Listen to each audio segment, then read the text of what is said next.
오늘 룻기 말씀의 배경을 생각해 보면 이 말씀에 하나님께서 이 룻이라는 사람을 소개하는 이 일이 얼마나 주님의 계획과 기대 가운데 있는지에 대해서 새삼 놀라게 됩니다.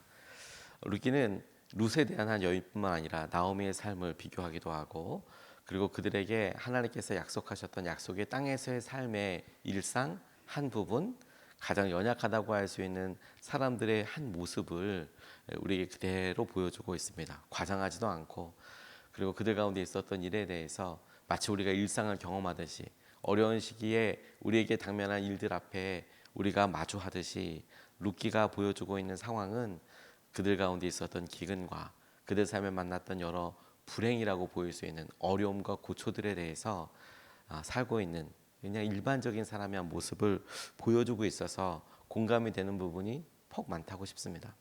룻기는 사사시대를 배경으로 하고 있습니다. 하나님께서 직접 왕이셔서 이스라엘 백성들이 그들이 하나님의 약속을 떠나고 하나님께서 그렇게 명령하셨던 대로 우상을 섬기는 이방 사람들과 같이 하지 말고 떠나보내게 하고 그 땅을 온전히 점령하라는 말씀에 온전히 순전하지 못한 채로 그냥 살기로, 내가 저들을 이용해 보기로, 그게 더 좋은 거라고 생각했던 인간의 지혜에 생기는 결과들이 있었어요. 그래서 그들이 마치 가시가 그들을 괴롭히듯이 이방 사람들로부터 엄청 힘들고 어려운 시기를 겪었던 그때를 사사시대라고 이야기합니다. 그래서 하나님께서 그들을 가시 삼아서, 막대기 삼아서 이스라엘 백성들이 하나님 앞에 돌아오게 되고, 돌아올 때마다 하나님께서 그들을 인도해 주시고, 그리고 하나님 앞에 나와서 새로운 마음의 언약의 갱신과 함께 하나님께서 그들을 구원해 주시고 이끌어 주시는 이 반복적인 모습이 계속해서 등장하게 됩니다.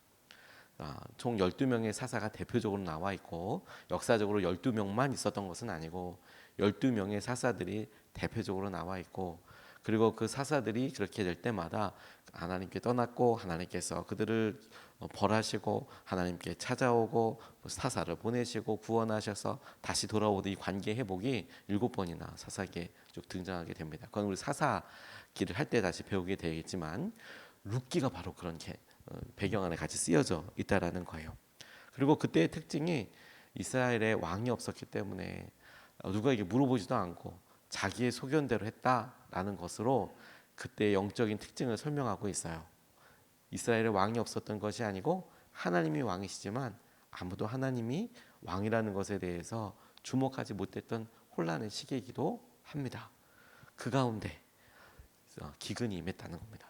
오늘 첫 번째로 이 말씀을 통해서 우리가 주목하고 싶은 것은 세상의 기근이 베들레헴 떡집, 말씀의 집이라고 이야기도 할 수 있는 베들레헴에 세상의 기근이 임했다라는 점에 주목하고 싶어요. 우리는 하나님께서 주시는 믿음과 마음대로 살면 평탄하고 온유하고 주님이 주시는 놀라운 채우심 가운데 있다는 것을 기대하고 의지합니다.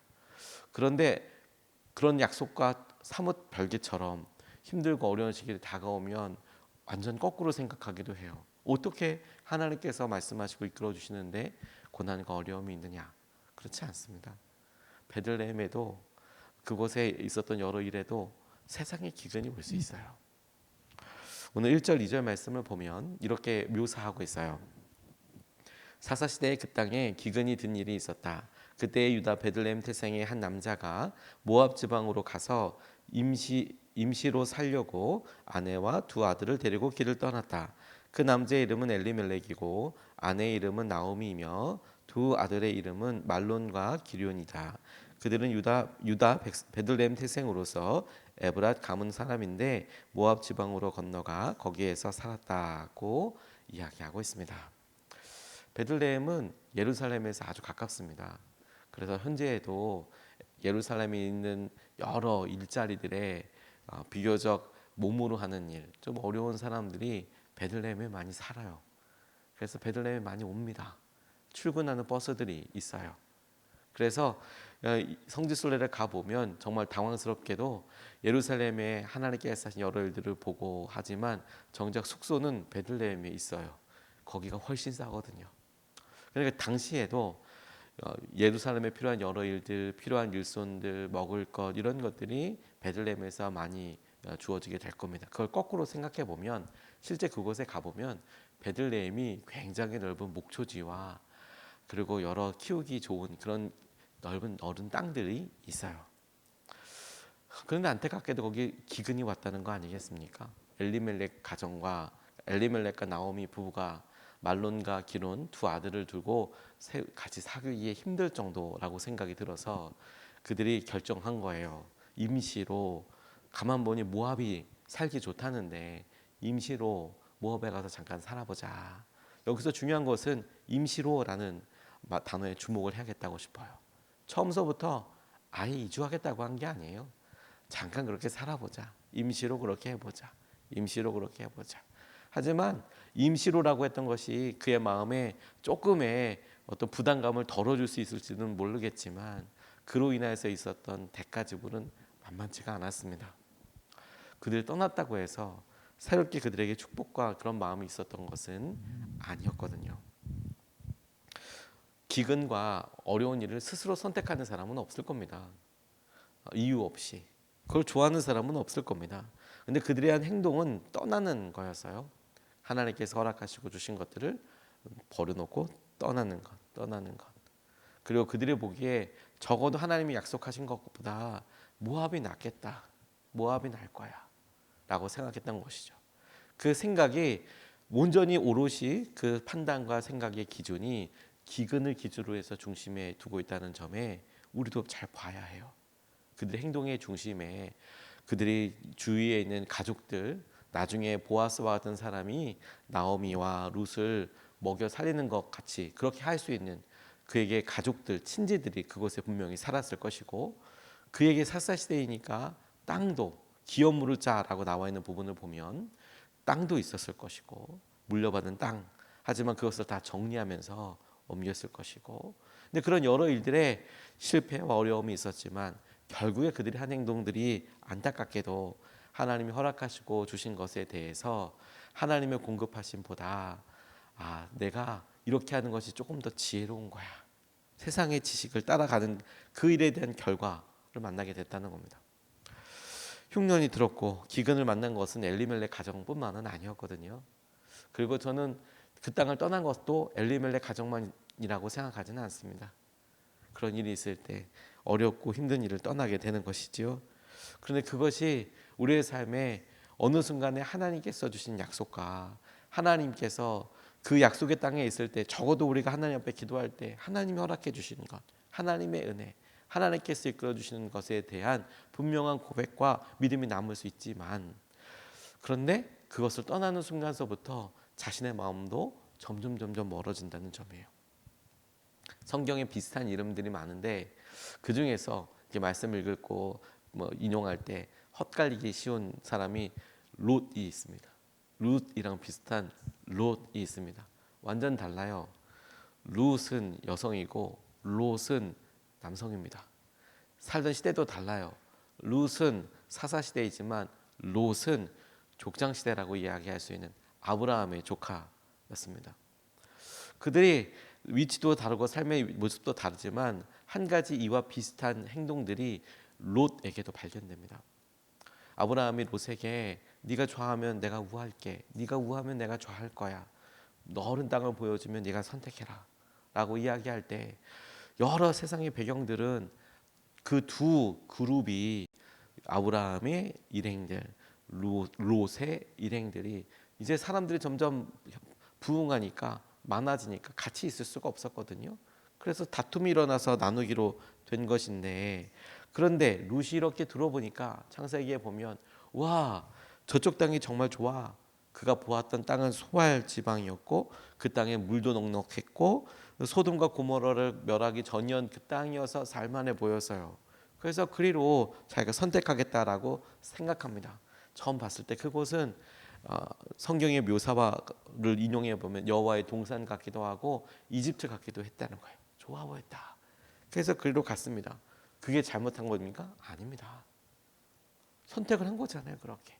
그런데 가만히 보니까 그것 자체로 나쁜 일은 전혀 아니지만 오히려 그가 그렇게 아브라함이 가나안 땅에 거주하고 롯이 좋아 보이는 그 지역을 향하여서 도시들을 돌아다니면서 머물렀지만 그렇게 선택한 그 길이 처음부터 바로 소돔과 고모라로 갔던 게 아니라 옮겨서 소돔과 고모라까지 가더라라는 거예요.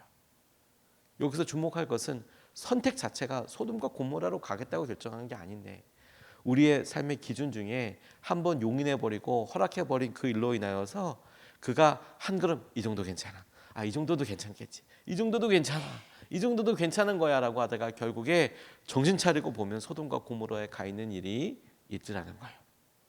룻은 아닙니까 여러분? 아니, 룻이 처음에 결정하지는 않았습니다. 엘리멜렉과 나오미가 그래 임시로 가는 거야, 모압에 잠깐만 가는 거야.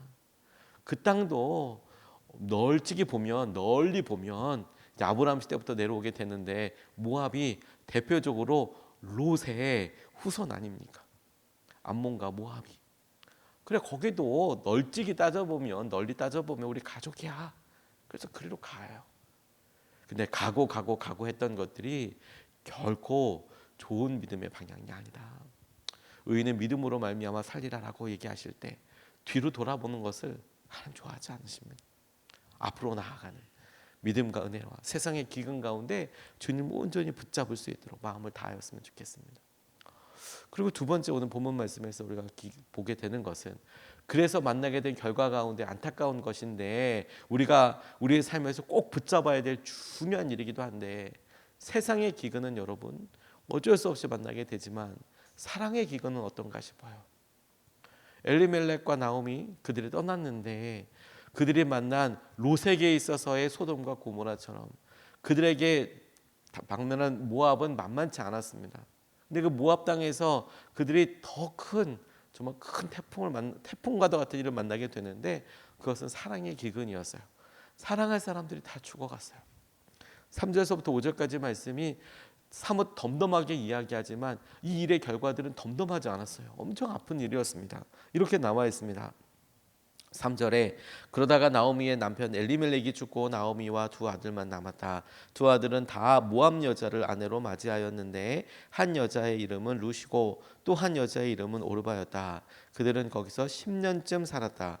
그러다가 아들 말론과 기륜이 죽으니 나오미는 남편에 이어 두 아들마저 잃고 홀로 남았다라고 엘리멜렉의 가정에 대하여 이제는 나오미의 가정에 대해서 그렇게 묘사하고 있습니다. 임시로 떠났잖아요. 10년 됐다는 거예요. 10년이면 임시입니까? 오래 산 겁니까? 전체 삶을 100년이라고 봤을 때 10년 아무것도 아닌 것처럼 보이지만, 그런데 여러분 10년을 결코 무시할 만큼의 짧은 시간이 아닙니다. 깜빡하면 10년이었던 거예요.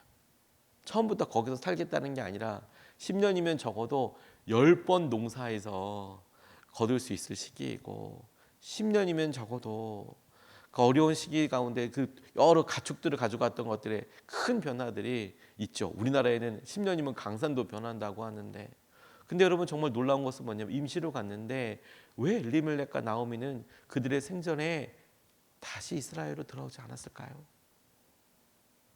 왜 나오미가 베들레헴으로 돌아가려고 결정했던 것처럼 왜 엘리멜렉은 그의 생전에 다시 베들레헴으로 돌아가야겠다고 생각하지 않았을까요?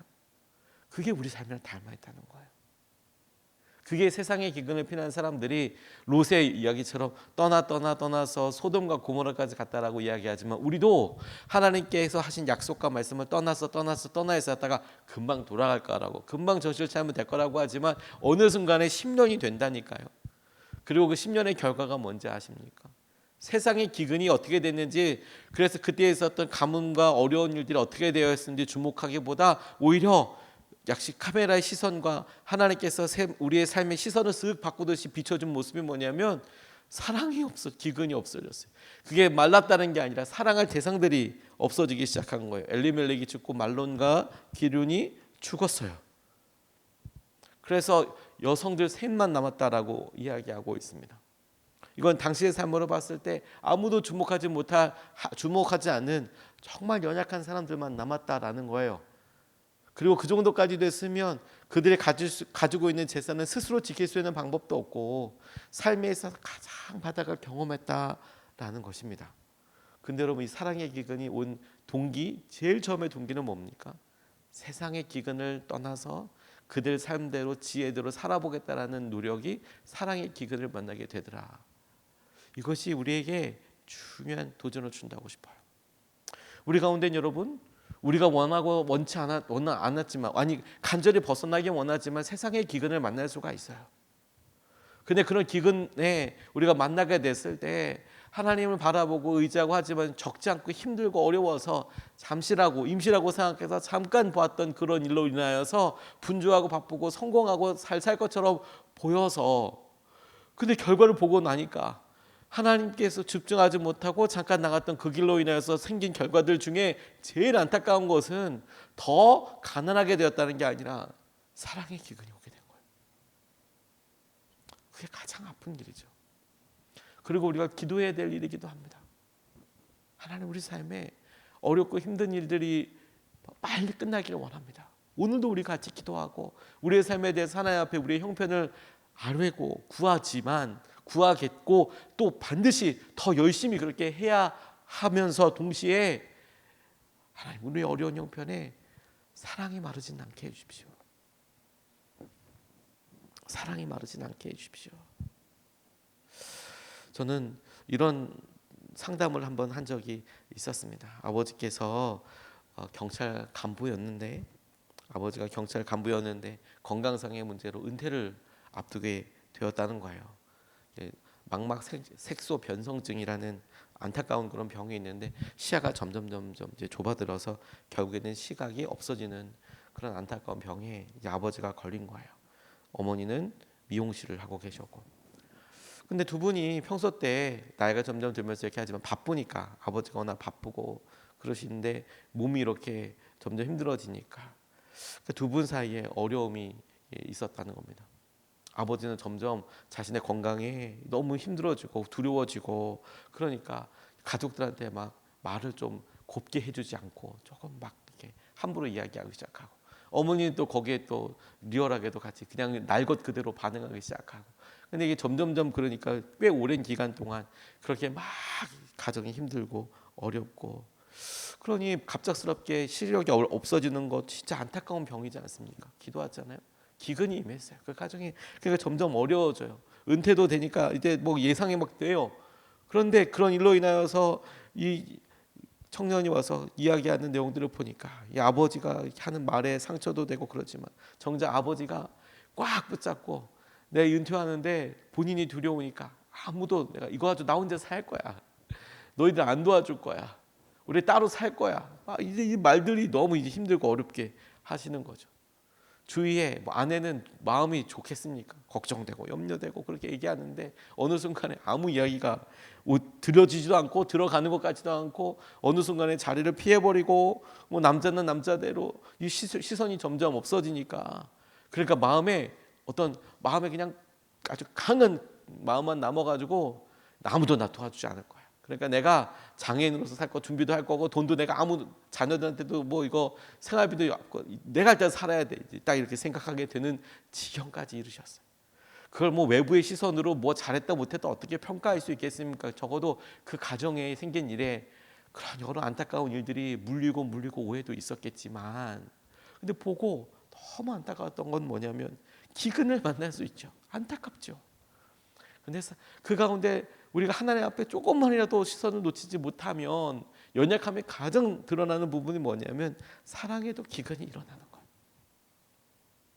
우리가 기도하면서 오늘 바로 그 부분을 붙잡았으면 좋겠어요. 우리의 어렵고 힘든 형편에 우리가 사랑 없이 대하는 것을 당연하게 생각하지 않게 해주십시오. 당연하게 생각하지. 오히려 우리 가운데 어려워도 힘들어도 사랑이 풍년이 되게 해주십시오. 가을을 생각하며 하나님께서 하신 은혜와 마음을 우리가 함께 누리고 의지할 수 있으면 좋겠습니다. 두 가지 말씀을 같이 나눴습니다. 세상의 기근에 만날 수 있습니다. 그러나 세상의 기근에 하나님께서 하신 말씀을 더 사모하자, 더 붙들고 의지하자. 세상의 기근에 잘 하나님께서 믿음으로 반응해야 한다. 두 번째, 사랑의 기근이 적어도 있으면 안 된다. 어려울 때 사랑으로 대하고, 우리 가을을 맞아서 하나님 사랑과 마음에 더 큰 은혜가 있게 해주십시오. 이것을 붙잡고 두 번 나눠서 같이 기도하겠습니다. 첫 번째, 세상의 기근에서 믿음을 지키게 하소서, 이렇게 기도하고 싶습니다. 요즘 우리 참 세상의 기근이 오래됐습니다. 코로나 이후부터 그때라고 이야기하지만 참 쉽지가 않아 보이고 어려운 시기와 어려운 상황들을 만나서 마음도 삶도 어렵게 되는 것 같습니다. 이럴 때 주님을 더 의지하는 것입니다. 하나님, 이 세상의 기근에서 믿음을 지키게 해주십시오. 지금 약속을 지키게 해주십시오. 베들레헴 하나님 우리에게 허락하셨던 땅과 마음에서 하나님 지키시는 이 다음 열매를 보게 해주시고 은혜를 우리가 깨닫게 하여 주십시오. 우리가 첫 번째로 같이 함께 기도하시겠습니다.